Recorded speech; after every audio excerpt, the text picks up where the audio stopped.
Hey everyone, I'm Margaret, 25 years old and an aspiring artist. Never in my wildest dreams did I imagine I'd be sharing a story about how my grandmother tried to burn me with boiling water. But here we are. It all started 2 years ago when my mom Sarah passed away. She was my best friend, my rock, and losing her felt like a piece of my soul had been ripped out. The only thing that gave me comfort was the beautiful collection of jewelry she left behind. Each piece carried a memory, a story. After Mom died, I stayed in the family home with my grandma Martha. At first, it was comforting, like having a small part of Mom still with me. But things started to get strange when Frank entered the picture. "Margaret, dear, have you met Frank? He's such a gentleman," Grandma said one day, smiling brightly. I forced a smile back. "Nice to meet you, Frank." Frank, a charming 60-year-old widower, started visiting more frequently. I wanted to be happy for Grandma, but something about him just didn't sit right with me. My best friend Zoe noticed too. One afternoon, over coffee, Zoe said, "Liv, don't you think it's time you got your own place? Your grandma's acting like a teenager with this Frank guy." I sighed. "I know, but I can't just leave her. Besides, all of Mom's stuff is still there." Zoe gave me a knowing look. "Your mom would want you to live your life, not babysit your grandma." She had a point, but I felt like I needed to stay. Work was my only escape. I'd been doing graphic design at a small firm, trying to save up for art supplies. That's when I met Ethan. "Hey Margaret, check out this design I'm working on," Ethan called out one day. I leaned over, catching a whiff of his cologne. "Wow, that's amazing. I wish I could create like that." He smiled. "Are you kidding? Your work is incredible. You should really think about doing your own art full-time." I blushed, a little flutter in my chest. Ethan saw the artist in me that I was trying to bring out, but every time I thought I was moving forward, something at home pulled me back. Like when I met Frank's son, Derek, at a family dinner. "So Margaret," Derek said, glancing between me and his dad. "How long have Frank and your grandma known each other?" I shrugged. "A few months, I guess." "Why?" His expression tightened. "No reason. Just curious." His tone made me uneasy, but before I could ask more, Grandma burst into the room. "I have wonderful news, everyone," she exclaimed, beaming. "Frank and I are getting married." The room fell silent, and it felt like I'd been punched in the stomach. "Married? Grandma, isn't this a bit sudden?" I asked, shocked. She waved me off. "Oh, pish-posh. When you know, you know." As everyone congratulated them, I couldn't shake the growing dread. Something was very wrong, and I had no idea how bad it was about to get. In the weeks following Grandma's engagement announcement, everything spiraled into chaos. One afternoon, I overheard her on the phone, her voice tense. "I'll get the money, I promise. Just give me more time." When I asked her about it, she snapped at me. "It's none of your business, Margaret. Can't an old woman have some privacy?" I backed off, but my suspicions only grew. Then things got worse. I noticed that Mom's antique locket was missing from my dresser. "Grandma, have you seen Mom's locket?" I asked, trying to keep calm. She avoided eye contact. "Oh, that old thing. I must have moved it while cleaning. Don't worry about it." But I was worried. I called Zoe in a panic. "Zoe, I think Grandma's up to something shady. Mom's jewelry is disappearing, and she's acting all secretive about money." Zoe paused. "That doesn't sound good. Liv, want me to dig around?" A few days later, Zoe called with some disturbing news. "Liv, you're not going to like this. Your grandma's drowning in debt. And that Frank guy? He's been known to cozy up to wealthy widows and disappear with their money." My stomach dropped. "Oh God, Zoe, what do I do?" She replied, "Keep your eyes open. We need solid proof." For the next week, I watched Grandma closely. The final straw came when I saw her sneaking out early one morning with Mom's jewelry box tucked under her arm. I followed her to a shady pawn shop, and there she was, selling off piece after piece of my mother's jewelry. I couldn't hold back any longer. "Grandma, what are you doing?" I shouted as I burst into the shop. She turned, guilt and anger flashing across her face.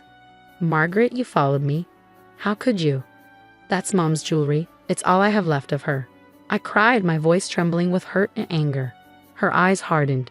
"You don't understand. Frank and I need the money for our new life together. Your mother would have wanted me to be happy." By selling her memories, by lying to me, I was shaking with disbelief and rage. "You ungrateful child," she spat. "After everything I've done for you." She grabbed a kettle of boiling water from behind the counter. Before I could react, she hurled it at me. Searing pain exploded across my arm and shoulder, and I screamed, stumbling backward into a glass display case, the shattering glass mixing with my cries of agony. I looked up at Grandma's face. There was no concern, no regret, just cold, hard anger. As I crumpled to the floor, clutching my burned arm, one thought crystallized in my mind. The grandmother I had known and loved was gone. In her place stood a stranger, someone who had shattered the last shred of trust between us. The pawn shop owner rushed back in, yelling about calling an ambulance, but my focus was on Grandma Martha, gathering up the jewelry with trembling hands. In that moment, as the searing pain threatened to pull me under, I made a silent vow. This betrayal wouldn't break me. It would be the fuel I needed to reclaim my life and my mother's legacy, no matter the cost. The next few weeks were a blur of hospital visits, police reports, and tears. The burns on my arm and shoulder were healing, but the emotional scars, those ran deep. Zoe was my rock. "You're staying with me," she insisted, helping me pack up my things from Grandma's house. No arguments. I didn't have the energy to fight her. As we loaded the last box into Zoe's car, Grandma Martha came out, her voice trembling. "Margaret, please, can we talk?" I couldn't even look at her. "There's nothing to talk about. You made your choice." A few days later, I got a surprising call from Derek, Frank's son. "Margaret, it's Derek. I heard what happened, and I'm so sorry. There's something you need to know about my dad." We met at a coffee shop, and Derek laid it all out. Frank had a history: charming wealthy widows, draining their bank accounts and disappearing without a trace. Grandma Martha was just his latest target. "I've tried to stop him before," Derek said, his voice heavy with guilt. "But he always weasels out of it. Maybe this time, with your help, we can finally put an end to it." I hesitated. I'm not sure I can handle any more drama. But Zoe, ever the fighter, wasn't about to let it go. "We can't let them get away with this, Liv. We need a plan." Over the next week, we devised a scheme. Derek would play along with Frank's plan, pretending to help with the wedding, while we worked with the pawn shop owner to set up a sting operation. "I feel bad for ratting out your grandma," the pawn shop owner admitted when we approached him. "But what she did to you, that ain't right." As we fine-tuned the plan, Ethan was my steady support. He'd come over after work, bringing food and offering a shoulder to lean on. But I found myself pulling away. The fear of being hurt again was overwhelming. One night, as we sat on Zoe's couch, Ethan reached for my hand. I flinched. "Liv, talk to me," he said, his voice pleading. "What's going on in that head of yours?" I couldn't meet his eyes. "I'm sorry, Ethan. I can't. Everyone I've trusted has betrayed me. My own grandmother tried to." I choked up, unable to finish the sentence. Ethan's voice was soft. "I'm not them, Margaret. I would never hurt you like that." "That's why I thought about Grandma too," I whispered. The hurt in his eyes was clear, but he didn't push. "I understand. Just know I'm here. Okay, whatever you need." The day of the sting operation arrived. We had set up hidden cameras in the pawn shop and wired Derek for sound.